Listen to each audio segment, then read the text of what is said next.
유튜브로 읽는 박정희 전기 7권 개방형 대전략 한일 간의 담판.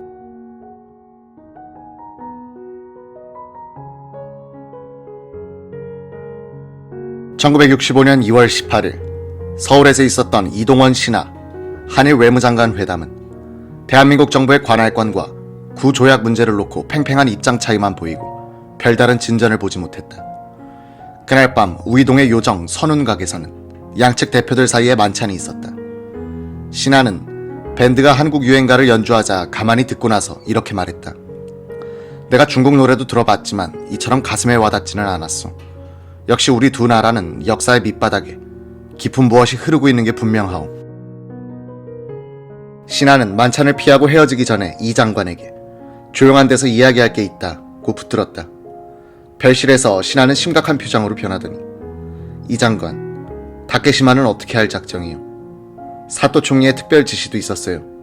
외무성의 증거 서류를 보면 다케시마는 분명 일본 영토인데 라고 했다.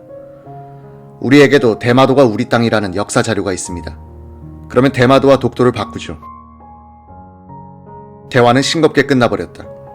다음 날에도 외무장관 회담을 양측 신불자들에게 맡겨놓고 이동원과 신하는 장관실에 앉아 시간을 죽이고 있었다. 신하가 불쑥 말했다. 난 오늘 아침 영자신문을 보고 깜짝 놀랐어요. 내가 나를 물러가라고 데모를 벌이고 있었으니. 예, 거 조선호텔 앞 시위 사진 말이요. 야당인 민정당의 당수 윤보선 전 대통령이 신하 회상과 닮은 점을 두고 한 말이었다. 이틀 전 환영 만찬에서도 그런 이야기가 나오자 신하는 내가 한 살 아래이니 동생이군요. 그런데 우리는 같은 조상님을 둔 것이 아닐까요? 라고 해서 웃겼다. 2월 19일 외무장관 회담도 실무자들 사이에 진전 없이 끝났다.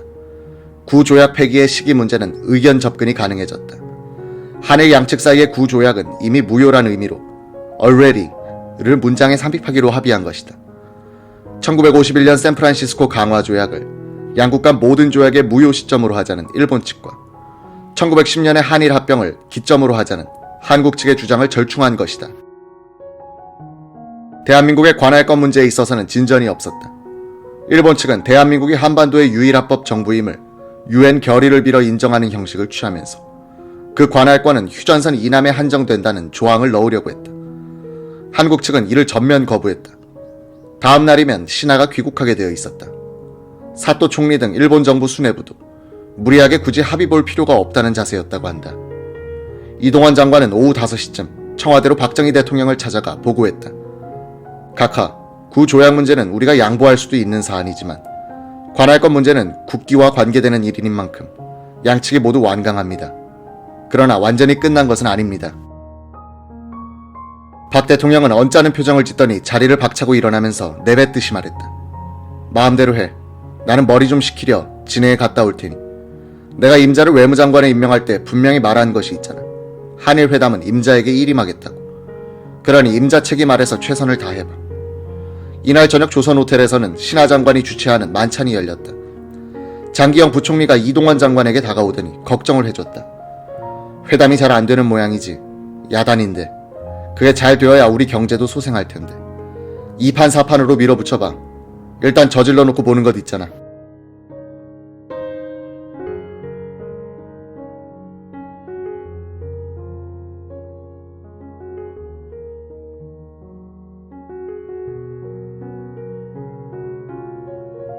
이 장관도 이날 밤에 승부를 내기로 결심한 터였다.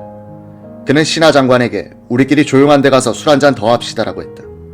이 장관, 김동주 주일대사 겸 한일회담 수석대표, 외무부의 연하구 아주국장, 그리고 신하와 우시로코 아주국장이 요정 청운각으로 향했다. 밤 10시를 넘어서였다. 일행이 대청에 올라서는데 아니 여긴 웬일이요 라고 하면서 나타난 사람이 있었다. 육군 중장 출신인 김종갑 국회 국방위원장이었다.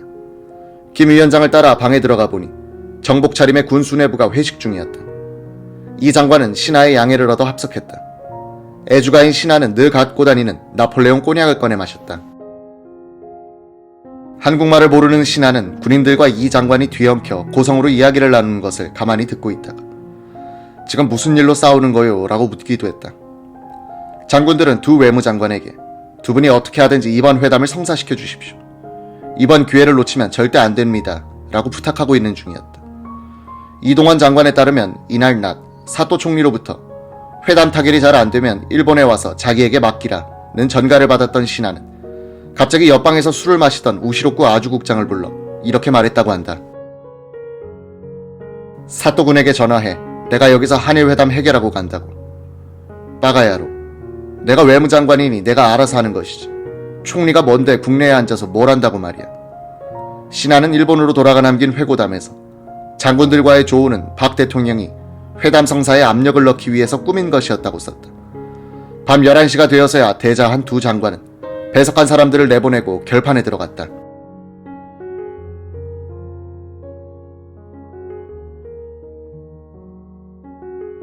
신하회상은 맞은편의 이동원 장관에게 어떻게 할 수 없을까라고 말을 흐렸다. 이 장관, 이번 교섭이 실패하면 이러한 회담은 또 몇 년 늦어질 겁니다. 이 장관이 이제는 결단을 내려야 할 차례요. 이 장관이 정색을 하고 말했다. 대신께서는 저의 부친보다도 연장자십니다. 저 같은 어린 나이의 인간도 목숨을 걸고 이 일을 하고 있습니다. 왜 일본 안에만 집착하십니까? 생각을 다시 해봅시다. 묘안이 떠오르지 않는데 이동원 장관은 방을 나서서 연하구 국장을 찾았다. 연 국장과 우시로쿠 국장은 문 밖에서 두 장관이 무슨 이야기를 나누는지 귀를 기울이고 있었다. 직업 외교관인 두 국장은 외교 경험이 적은 두 장관을 걱정하고 있는 눈치였다. 이 장관은 연 국장을 향해서 연구해 보았는가? 라고 물었다. 예, 무리는 좀 있습니다만 준비한 것이 있습니다. 갖고 들어오시오. 이 장관은 연하구 국장이 가져온 메모를 신하 앞에 내놓았다.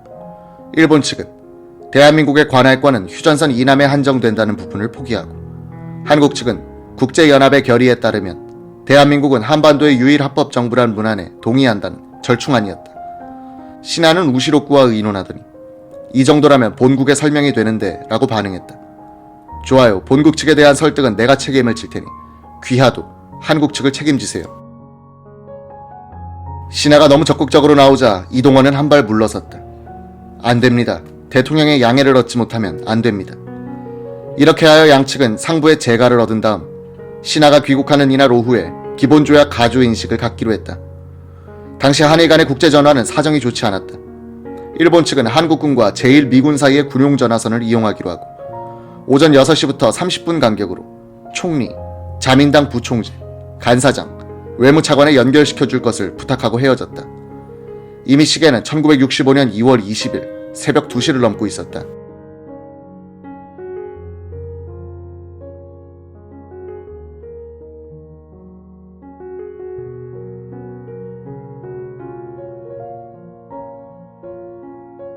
이 장관은 청와대로 가서 진해의 박정희 대통령 숙소로 전화를 걸었다. 박 대통령은 자지 않고 이 장관의 전화를 기다리고 있었다. 그는 장관에게 합의한 문안을 읽어보라고 했다.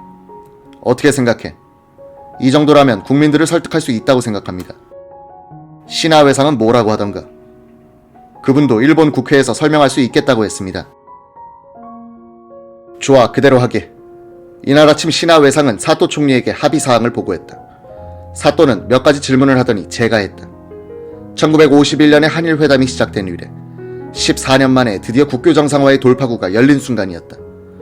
20일 오후 2시 외무부 회의실에서 연하구와 우시로쿠 국장 사이에 가조인된 대한민국과 일본국 간의 기본 관계에 관한 조약은 7조로 되어 있었다.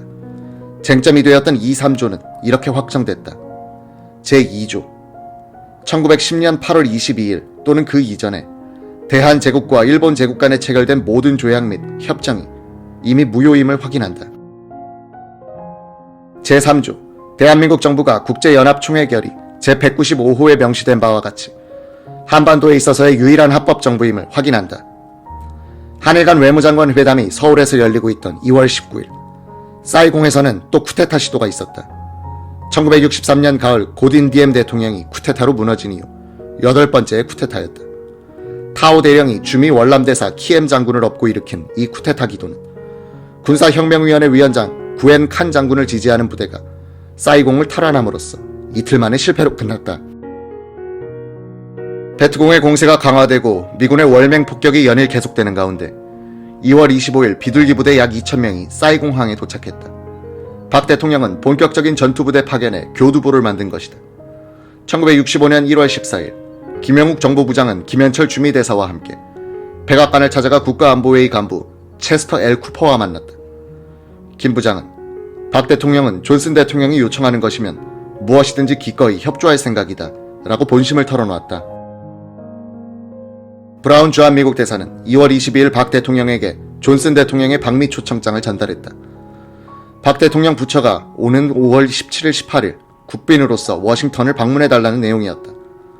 이 초청의 가장 큰 목적은 한일 국교 정상화 회담과 관련하여 양국의 관심사를 논의하는 것으로 되어 있었으나 나중에는 전투부대의 파월이 새로운 의제로 추가된다. 3월 4일 김현철 대사는 백악관에서 쿠퍼를 다시 만났다. 그는 신하 방한 후에 한일 회담 진전 상황에 대한 문서를 전달한 뒤 이렇게 떠봤다. 한국이 전투병력을 월남에 파병하겠다고 제의한다면 미국은 관심을 가질 것인가?